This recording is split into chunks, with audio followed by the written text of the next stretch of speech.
We are seeing Russian soldiers targeted long before they ever reach the zero line. The threat does not wait for a rifle shot or a trench entry. The kill zone begins the second they step from the tree line, speed down a dirt road on a motorcycle, or take cover in a ruined home, falsely assuming the skies are clear. Ukraine's drone network has rewritten the tactical map. Elite strike teams like Signum Battalion, Magyar Birds, Nemesis, and K2 are hunting far beyond the forward trenches. They are locking down supply roads, tree lines, vehicles, and logistics points, command posts, and assembly areas across multiple sectors. For Moscow, this is no longer about losing a single squad or supply truck in a viral combat video. The systemic threat is movement itself. Daytime exposes every transit route. Night operations offer zero protection against high-resolution thermal optics. Once a target is logged, an FPV strike drone intercepts before they can slip away. Before we break down the tactical map, hit like, share, and subscribe to Military Force for hard-hitting analysis on the combat tech and strategies driving this war. So, what happens when an army is completely stripped of concealment? Ukrainian drone operations are no longer defined by isolated strikes or single famous pilot units. We are tracking a highly integrated multi-front reconnaissance strike network, where synchronized teams execute coordinated hunter-killer missions from multiple vectors. Signum Battalion, Magyar Birds, Nemesis, and K2 may upload separate combat clips, but their doctrine is identical. First, a high-altitude spy drone scans the sector. The target is painted.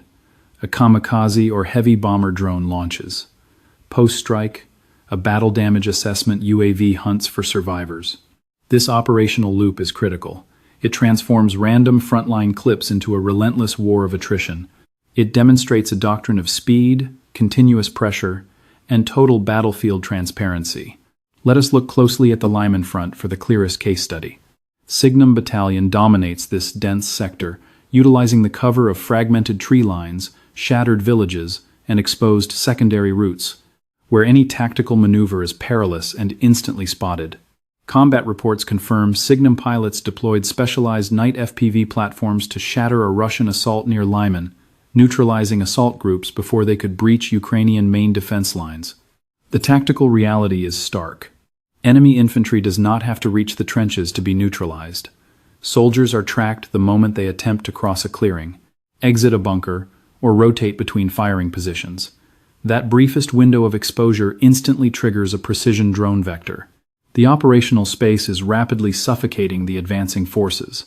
Across the southern and eastern axes, from Donetsk to Zaporizhzhia, this same attrition doctrine is expanding against higher-value targets. Magyar Birds, Nemesis, and K2 are shifting focus beyond mere manpower. Intel feeds confirm devastating strikes on logistics trucks, quad bikes, supply trains, ammunition depots, command links, and tactical assembly areas. Reports detail that Ukrainian drone forces successfully targeted several rail systems, depots, and command hubs over a 48-hour period, while Nemesis units destroyed an enemy UAV airfield in the Zaporizhzhia sector. This matters because degrading the rear directly starves the front line. One disabled transport can stall an entire vanguard. A struck depot chokes ammunition supply, and a severed signal link completely paralyzes the chain of command. These aerial systems do not just destroy physical hardware. They systematically dismantle the mechanics of the entire Russian offensive. We must analyze these operations as a highly integrated network, rather than disconnected clips of combat action. While one unit locks down a forest highway near Lyman, another systematically flattens a depot in Luhansk or jams a transmitter in Zaporizhzhia. Individually, these are localized tactical victories. Collectively, they exert an unbearable chokehold across the theater of operations. Hostile commanders are forced to calculate threats beyond traditional minefields and heavy artillery, realizing their supply chains and staging hubs are constantly targeted. Every single staging area is likely compromised from the air, breeding crippling hesitation. It paralyzes staff planning, forces fragmented troop movements, and turns basic resupply runs into high-risk suicide missions. The strategic takeaway is clear. Ukraine has successfully paired reconnaissance and kinetic strike capabilities in near real time. Defending forces do not need boots on every road. They only require continuous aerial coverage, ready standby pilots, and forced enemy movements through these pre-planned kill sacks. Once this kill chain activates, the line of contact ceases to be a static coordinate. It morphs into a dynamic trap, where any entering unit is instantly fed into the targeting cycle. This tactical reality directly feeds into the massive operational crisis now confronting Russian forces. Moscow is desperately deploying motorcycles and light vehicles simply because their heavy armor is too easily tracked and destroyed. Do not mistake this tactical pivot for a fluke. It is a desperate battlefield correction in a theater where heavy armor is spotted miles before reaching the front. Sure, a main battle tank delivers massive firepower and protection, but it also screams heat, noise, dust, and a massive thermal signature on enemy scout drone feeds. Once painted, enemy FPV drone teams stall the column, taking out the lead vehicle to plug the bottleneck, throwing the entire convoy into sheer panic. That is why Russian commanders are desperately pushing lighter, faster, and highly unpredictable assaults. We are now seeing Russian assault squads rely heavily on dirt bikes. These bikes let infantry cross lethal kill zones at high speed, slip down tight tree lines, and bypass slow armor choke points. Operators can disperse, carve unique approach vectors, and secure tree lines before hostile artillery or loitering munitions can even lock on. Defense analysts confirm motorcycles and all-terrain vehicles are flooding the zone because drones have fundamentally broken traditional mechanized warfare, with recent intelligence showing tactical drones causing 60 to 70% of all Russian armor losses right now. That devastating metric explains this rapid battlefield shift. To be clear, Moscow is not fielding light vehicles because they outclass tanks. They are using them because armor is too costly to waste on minor probes. Quad bikes provide their forces a different flavor of mobility. These vehicles traverse brutal terrain, haul critical ammo, and bolster forward fire teams, inserting troops deep into rugged sectors where trucks would immediately bog down. On paper, this allows Russian forces to sustain momentum without presenting Ukraine with high-value target packages. Tactical intelligence indicates Russia is scaling up military dirt bike schools and deploying mixed, unarmored units across active fronts. But this stopgap measure has a lethal limit. While a dirt bike is harder to track, the operator riding it is entirely defenseless. There is no steel plating, no protective turret, and zero shielding from deadly shrapnel once a drone closes in. Commandeered civilian trucks introduce yet another dangerous tactical compromise. They haul heavier payloads and blend into ruined urban rubble far better than bikes. But if a drone spots one at the wrong moment, it becomes a prime high-value target. One troop transport can suffer catastrophic casualties from a single FPV strike, especially when riders have 0 seconds to dismount and disperse. This is the cold, brutal math of unarmored mobility. It delays early detection, sure, but it dramatically spikes the body count when the enemy spots you anyway. High speed only protects you until aerial scouts trace your route. The tactical reality is that downsizing does not eliminate the threat. It merely shifts the profile of the risk.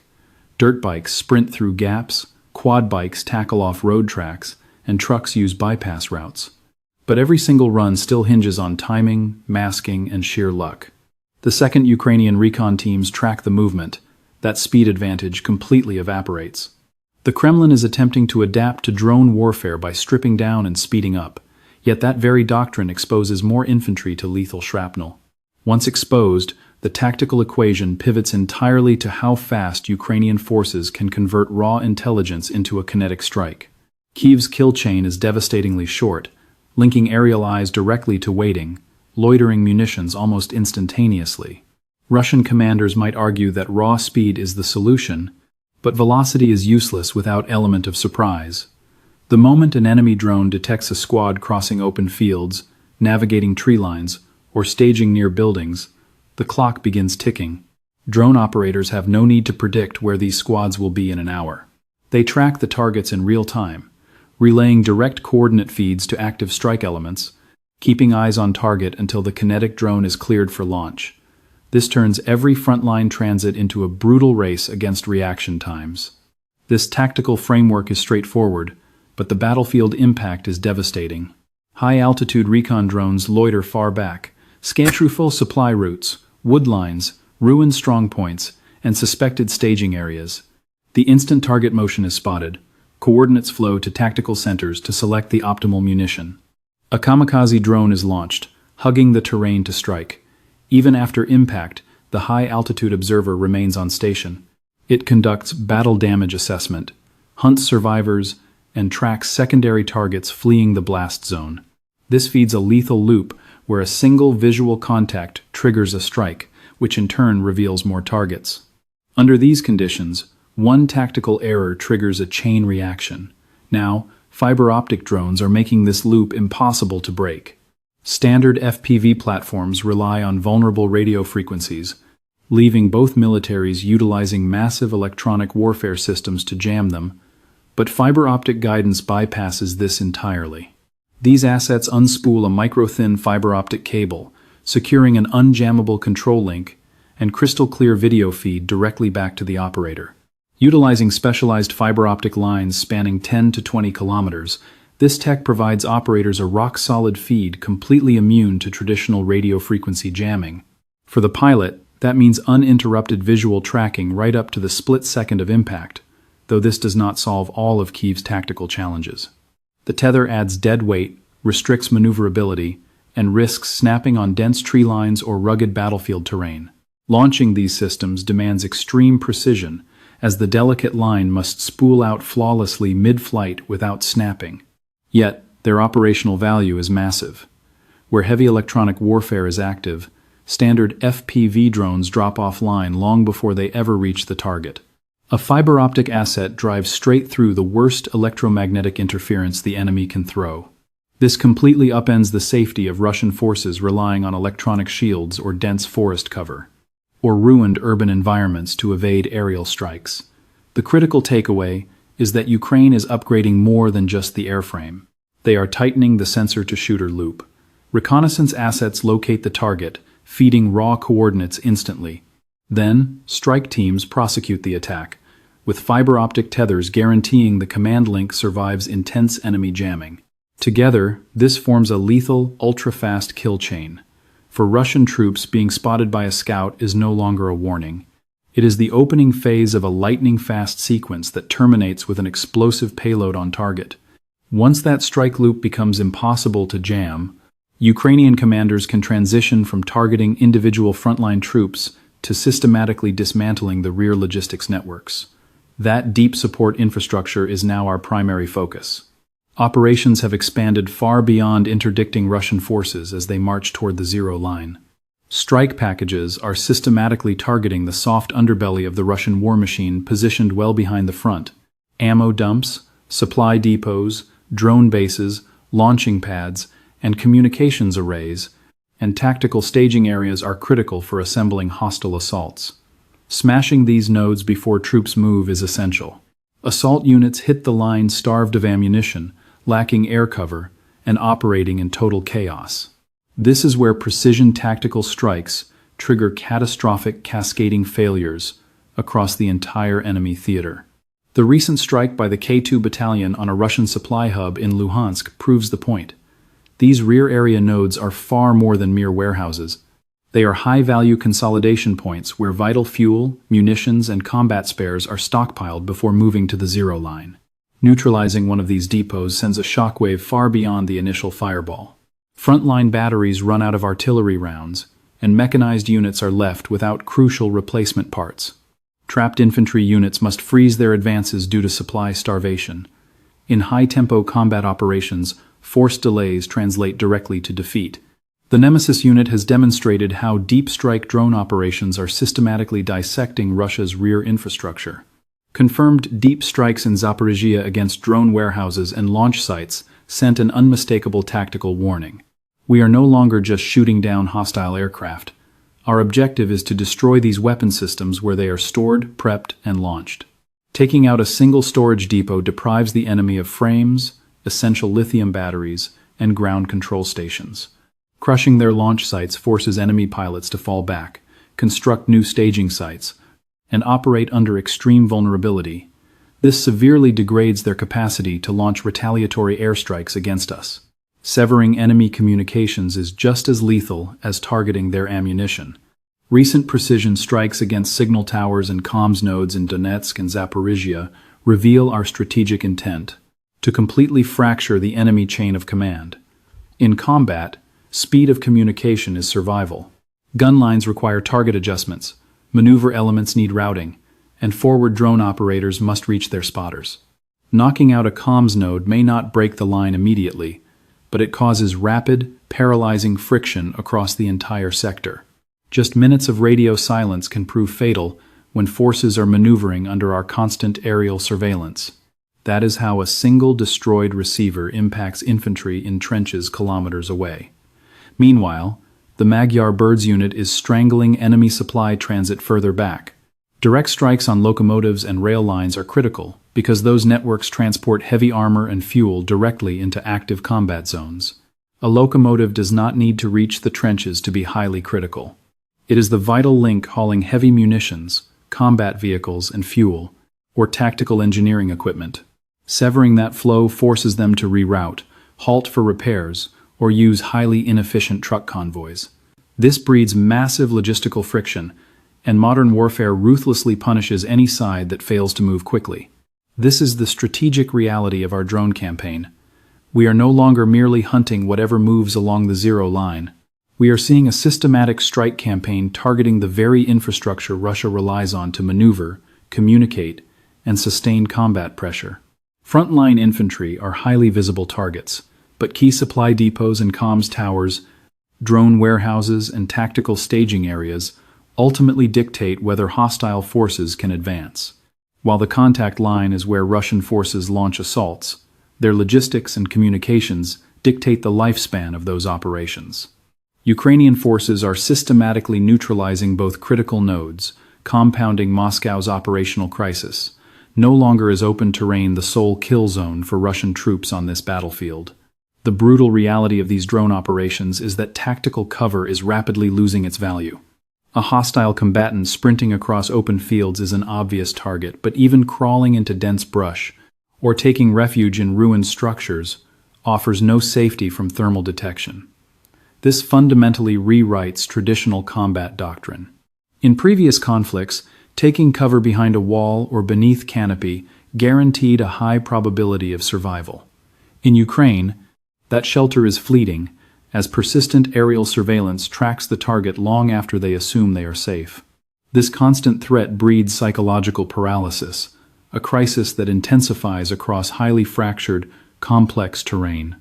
While tree lines, village outskirts, and ruins shield infantry from direct ground fire, they funnel troops into highly predictable transit corridors. When hostile forces execute dismounted maneuvers without armor support, they are forced into the same vegetation belts, narrow residential gaps, and dirt roads leading straight to the front line. Ukrainian drone assets map these transit routes, waiting for the slightest movement. An infantryman frozen in a bush might evade ground forces, but a single micro-movement exposes him to overhead cameras. Stepping out of a structure at the wrong moment instantly transforms safe harbor into a fatal trap. Ultimately, the aerial hunter can afford to be far more patient than the exhausted soldier hiding below. Daylight operations amplify this tactical pressure. Roads, rooftops, shifting shadows, and fresh tracks provide clear signatures to tracking crews. A small fire team moving across open ground is easily spotted from kilometers away. A dirt bike raising a dust trail betrays its entire route, while a transport vehicle halting near a building flags a high-value supply point. While not every tactical movement is intercepted, the margin for operational error has shrunk to almost zero. Troops must simultaneously calculate distance, timing, route profile, noise discipline, and thermal exposure. Modern combat does not merely penalize the slow, it completely obliterates the visible. Even night operations offer no cover. Under the cover of darkness, infantry historically crossed hazardous terrain, ran resupply missions, and rotated positions completely undetected. Thermal optics have permanently broken that tactical calculus. Human body heat radiates on a cold monitor, projecting a highly distinct, trackable target silhouette.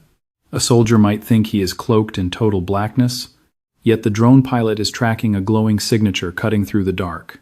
Transitional light windows like dawn and dusk offer zero safety under persistent observation. This is the relentless operational tempo of modern war.